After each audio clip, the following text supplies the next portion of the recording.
Hi, beautiful people. I hope you're doing well.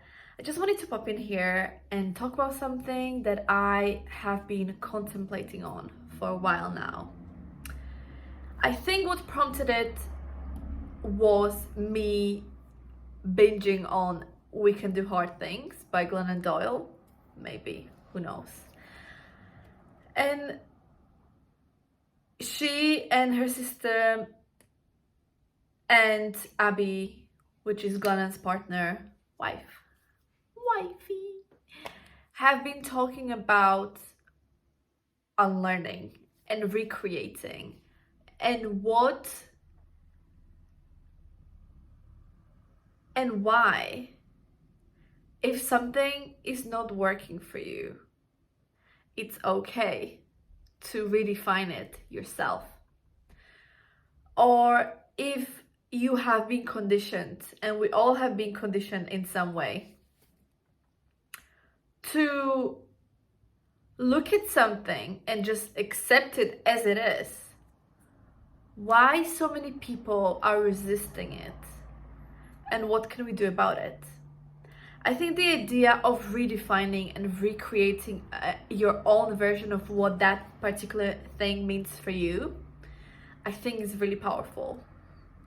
I think especially the episode when they talk about beauty, how we have been conditioned, and this is like a very case by case, and every woman and every person will have their own stories to tell.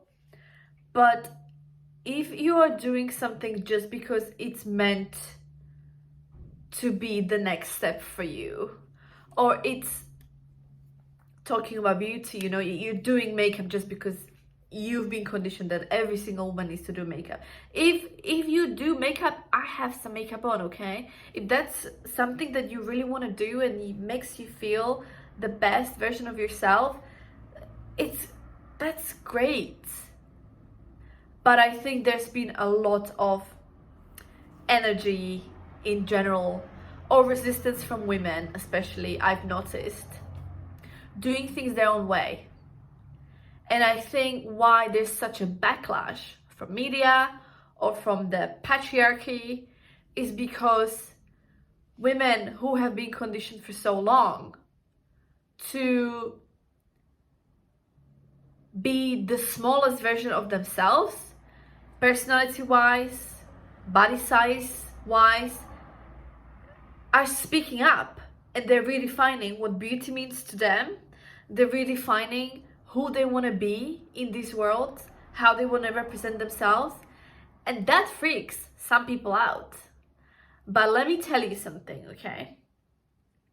I have been waiting for this moment for so long because I feel for myself that I always have made very unconventional decisions in my life. When it comes to my personal life, my career, the jobs that I was accepting, or the opportunities that I was seeking, were quite unconventional from what conventional path would look like for someone. And I always contemplated on why there's such a backlash if I want to do something, if I decide something because I want to do it, because that is the version of that thing that is working for me the best and aligns with my principles and values the most.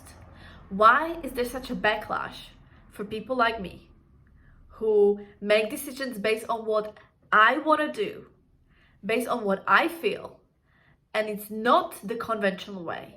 Why is there such a backlash? You look at Meghan Markle, you look at Jamila Jamil, you look at women of color especially, who are or have been in public eye for so long and are now being a subject to scrutiny in some way or another. And the scrutiny is not based on who they are, but how they look like. It seems like the weak point for women, or for what women are perceived to be, will always and have always been the looks. How you look like, what you wear, how you dress, not how you represent yourself, not your personality, not the work that you put in, but the way you look. And I just think we have to talk about it. And this is me creating space and thanking Doyle and We Can Do Hard Things for creating a space and opening a conversation that is candid, that is real, that is authentic. And I can tell you, I'm just tired of sugarcoating.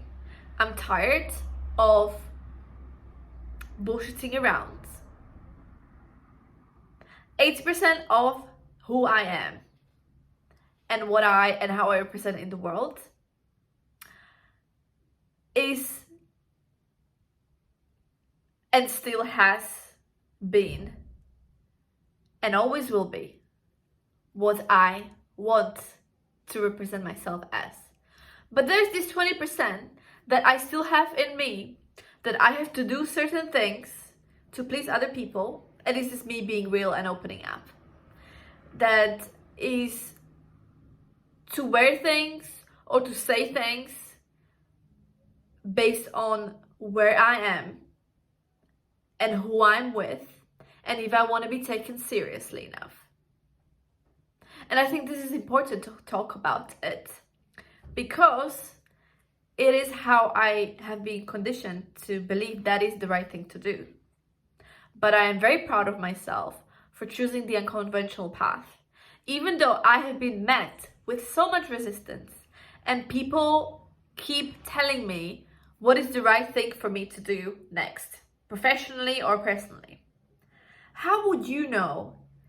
Even if you have the best intention in the world, how would you know what is the right thing for me? You haven't lived the life that I've lived and did not get to this point. So even if I make a decision that for you sound or seem very unconventional, please know that I trust myself. And my word for this year actually is the word trust. I trust myself to make the best decision for me at this moment right now. And whether that's an informed decision or conditioned decision, know that that is where I am right now. That doesn't mean that I don't want to open my mind to new experiences, or especially topics that I have probably been very ignorant and about before.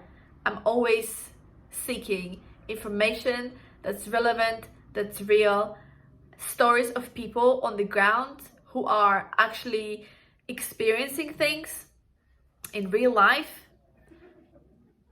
I think and I hope that I'm a very open-minded person. But that is about other people's experiences. When it comes to my own personal experience, when it comes to my own way of living my life, I think it's so important that we leave it to the people.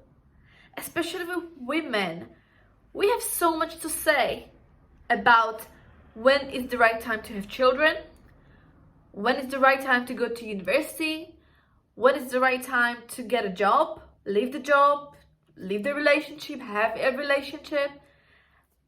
I'm sorry, and I'm not angry with you guys. I'm not angry in general. I've just noticed a pattern of resistance because women are standing up.